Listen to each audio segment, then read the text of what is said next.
Hey guys, just a quick heads up before we head into this video about our spring break 50% lifetime discount. So the offer, it ends March 12th, 2023, and essentially it's just 50% discount on all our packages. And here's everything you get.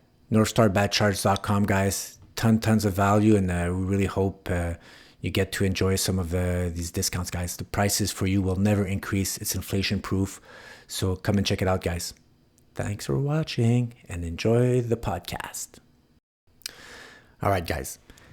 What I'm going to show you are some charts that Bitcoin gurus, you name them, Max Kaiser, Michael Saylor, Dan Hell. There's a whole bunch, guys. I don't want to, or the ones there that don't use their real names there. All these accounts, they never showed you these ones. They fed into the thesis or the mania as the price was appreciating for Bitcoin after it broke out from its base back in 2020. So I'm going to show you this chart, guys. This is a chart I did back in February of 2021. So what is that? 2 years ago. The breakout, and we spotted that breakout was easy. It had a beautiful base. I know this on the linear chart, but we had a beautiful base. We had in March, I think or May of 2020, can't forget exactly, or June. There was a beautiful candle, close above 20,000, and then off it went. But this is when all those crypto accounts went bonkers. That's when it was sell, mortgage, the whole thing, all the way up. By the time you guys heard about it, it was about this time when I did this post, when it became water cooler talk, when your neighbor's friend started talking, hey, did you hear about Bitcoin? Because this is the trap. When you hear about price appreciation, about Bitcoin, the next opportunity to make billions of dollars with just $10,000 or $1,000 is because there was already previously price appreciation. That means for you to talk about something, it had to go up tenfold, 20-fold. Then people talk about it. Because when you think about it, nobody will talk about an instrument while it's basing, while it previously had a bubble and then it broke down 80% and people just lost money. Nobody's going to want to talk about that. It's dead. It's the worst. But what happens over time, the bag holders, the one who bought at the previous bubble high, they went away and they sold, and through that basing pattern. And that's what happens. Once all the bag holders are out after a long base, when everybody's forgotten about that asset, then that could create a powerful move upwards. So remember, nobody talked to you. Nobody told you here to buy back here where this is my distance from the 1 year moving average, when the price was just going sideways. But after that exploded, and then that's when you start hearing about it. That's what I called a mania. When you start hearing about it, you might not be close to at the top, might be 20% left, 30% left in the tank.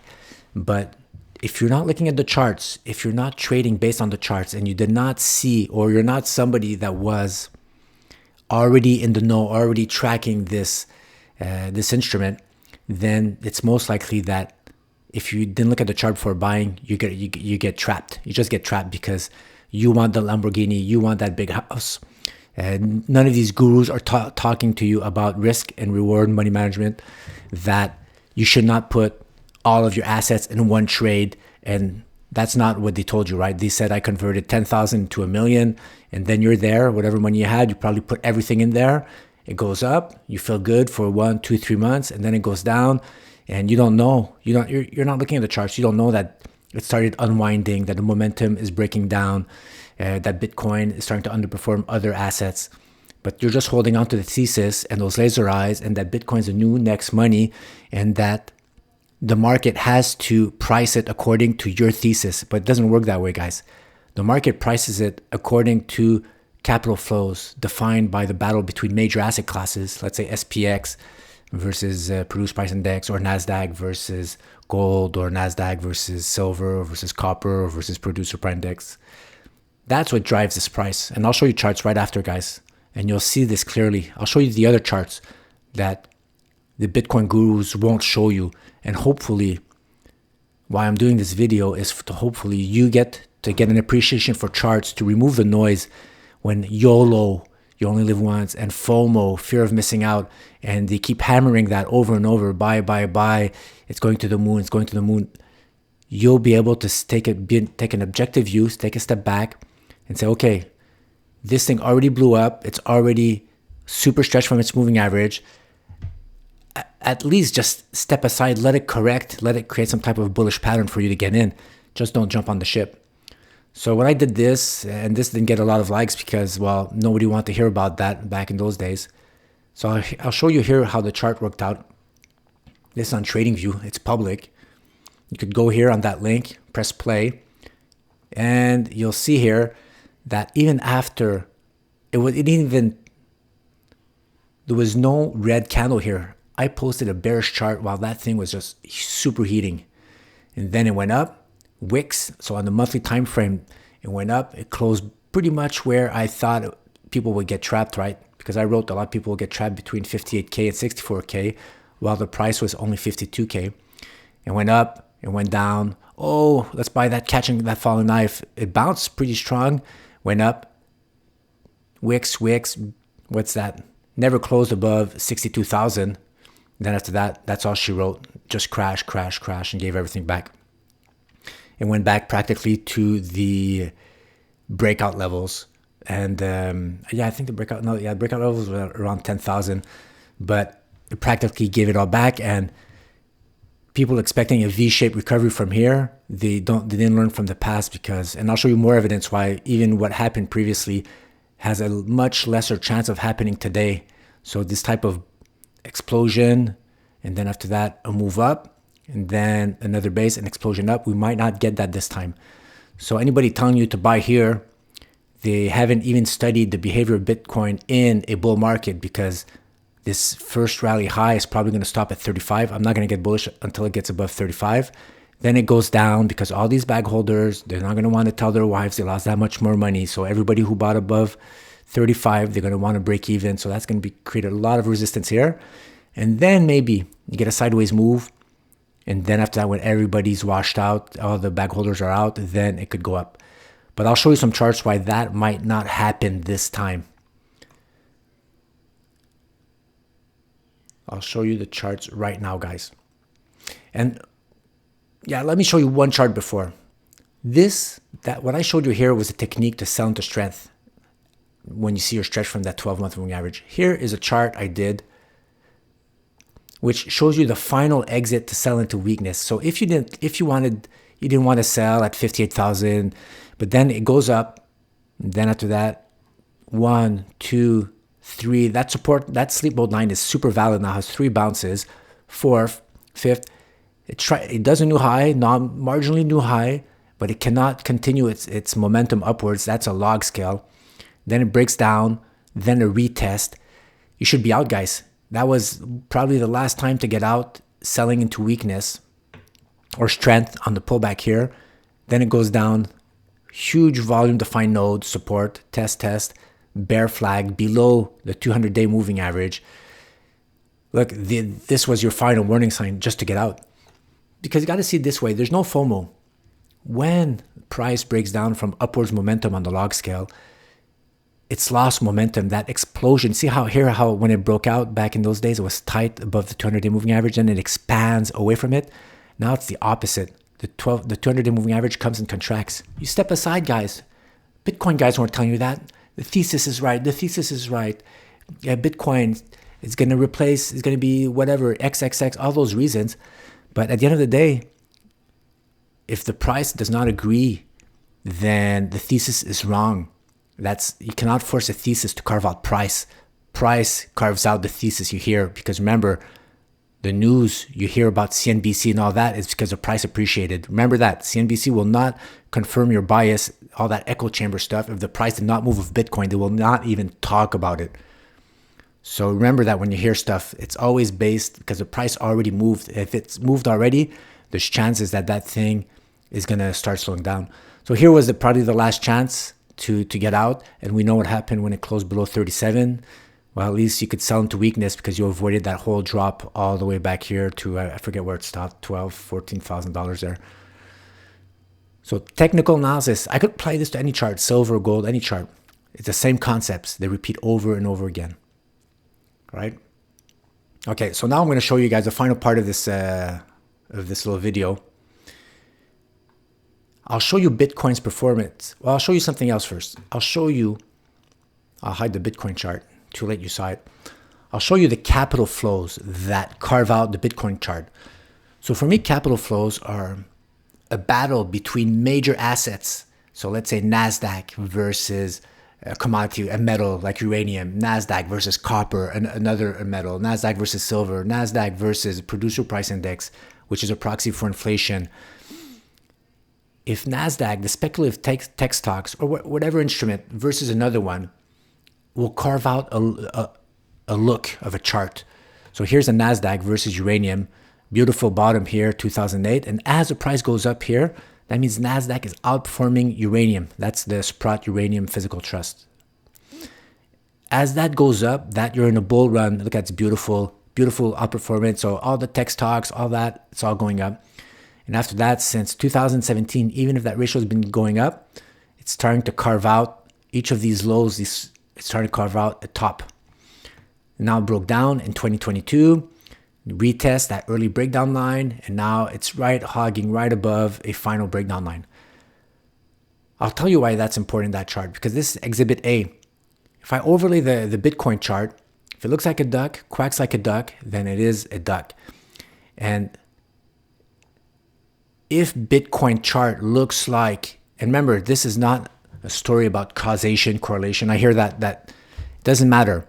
If I have a price chart that's behaving in the same way as another chart, and especially if that other chart is a ratio chart, then you know that chart is driven by either the same capital flows that are carving out the NASDAQ versus uranium chart, or it could be another asset classes of two asset classes, major asset classes fighting out together, which will carve out the same type of chart. But you're adding evidence, and this is not about one causing the other. It's not because one's breaking down that's because Bitcoin is breaking down. But if they're both overlaid like that, and one of them breaks down, then there's a good chance that the other one will also follow. Doesn't matter why, doesn't matter how, doesn't matter who's leading who, but you're adding evidence overall that right now the price chart of Bitcoin is carved out by the ratio that you have on that screen here. I'll show you another one.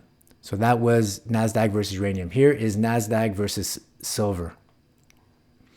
Same here. I have a whole bunch of annotations here that I did. That is NASDAQ outperforming silver. And you see the Bitcoin chart, not lockstep, but goes up in the same tangent. And when one breaks down versus momentum slows down, I'll draw this one here. Here's a classic line. Here is Bitcoin chart breaking down. Guess what happened with the NASDAQ versus silver chart? Already starting to lose momentum. Here's a breakdown, retest. There's still upwards momentum because that angle is pretty steep, right? It's like it still has a lot of energy.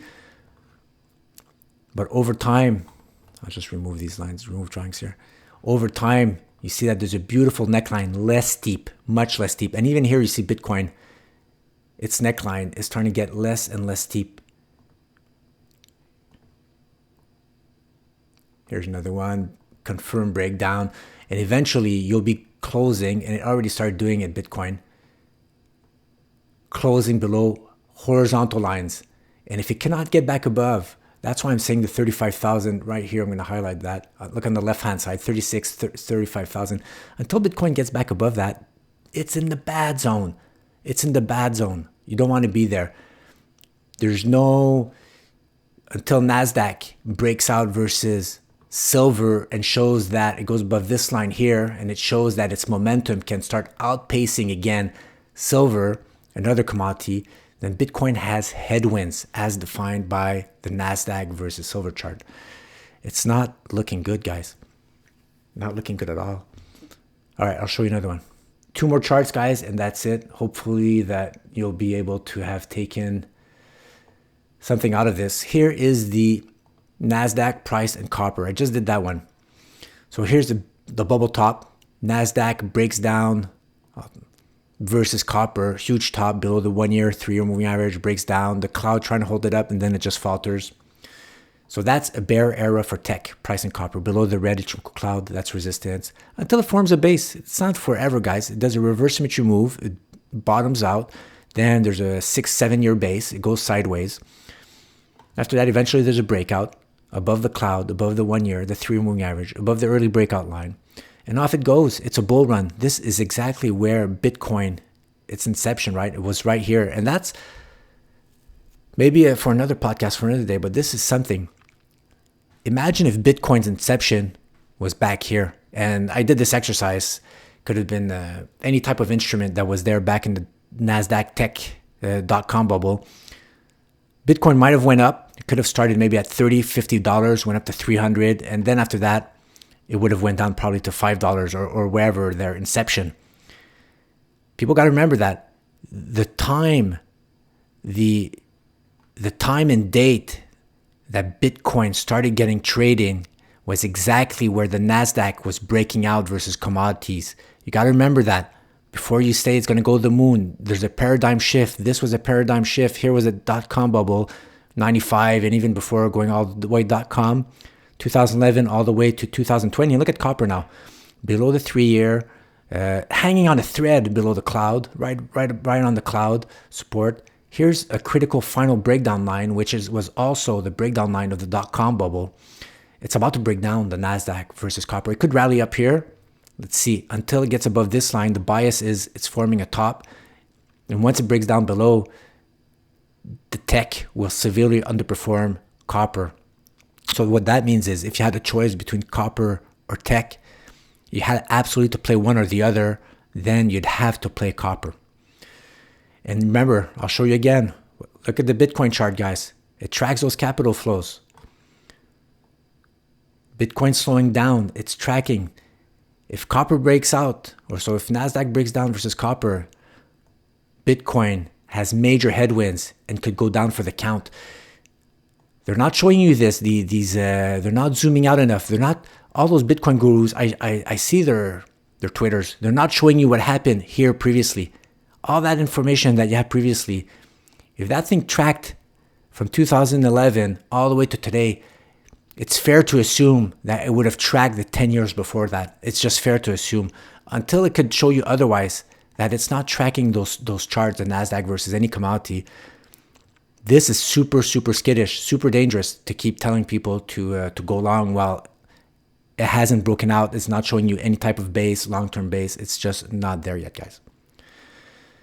So that's what I want to tell you guys about that. Look at the charts, look at the evidence, forget all these theses, because at the end of the day, those gurus, they're not the ones paying your bills. They're just out there preaching whatever they believe in, which is fine.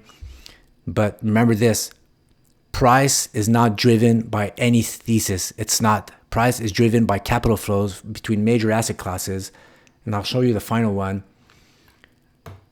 This is the major one, the producer price index. So all these commodities I showed you, gold, silver, energy, mostly energy, oil, they're part of that chart, guys. They're part of the producer price index, the cost of living. And it's the same behavior over and over. Producer price index, NASDAQ broke down versus the producer price index back in 2022. Now it's below the 3 year moving average. It's testing a wall here, bear flagging below that 3 year moving average. So it's really close. As soon as it gets out of the cloud, that is some skittish place. This thing could slip. You saw in the copper chart, like if this closes back down below here, it's a bear flag right here, rising wedge. Very, very dangerous. And if it goes back up, fine, but it has a lot of resistance because there's this mega wall here of this topping pattern that it has to get back above. Before I even think about going long NASDAQ versus inflation, it has to get back above here. So by that proxy, those headwinds will be reflected in the Bitcoin chart, guys. All right? Okay, guys. All right. Thanks for watching. Ciao, guys.